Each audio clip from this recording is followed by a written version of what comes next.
Hi friends, ఎవరైతే TET exam రాస్తూ ఉన్నారో వారందరి కోసం పాత పేపర్లలోని కొన్ని బిట్స్ మీకోసం.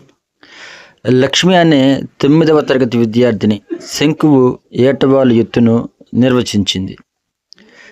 ఇది అవగాహన, జ్ఞానము, వినియోగము, నైపుణ్యములలో దేని కిందికి వస్తుంది? దీని సమాధానం వచ్చేసి జ్ఞానము. నెక్స్ట్ వన్, సిద్ధపరిచే విలువ విద్యా విలువల వర్గీకరణలో ఎవరి వర్గీకరణలో ఇవ్వబడింది? Young, Brislich, Munnik and Lock. దీని సమాధానము యంగ్ వర్గీకరణ. నెక్స్ట్ వన్, పటచిత్రాలు ఏ వర్గీకరణకు చెందుతాయి? త్రిమితీయ ఉపకరణాలు, దృశ్య శ్రవణ ఉపకరణాలు, శ్రవణ ఉపకరణాలు, ద్విమితీయ ఉపకరణములు. దీని సమాధానము పటచిత్రాలు అంటే ద్విమితీయ ఉపకరణాలు అవుతుంది.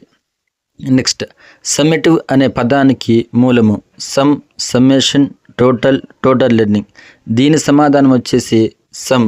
సమ్మేటివ్ అనే పదం సమ్ అనేటువంటి లాటిన్ పదం నుంచి వచ్చింది. లాస్ట్ వన్, క్రింది వానిలో అన్వేషణ పద్ధతి గుణము కానిది?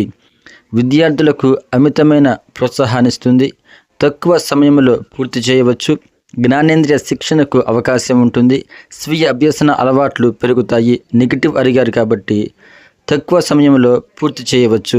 So thank you friends. ఇలాంటి మరిన్ని వీడియోస్ కోసం ప్లీజ్ లైక్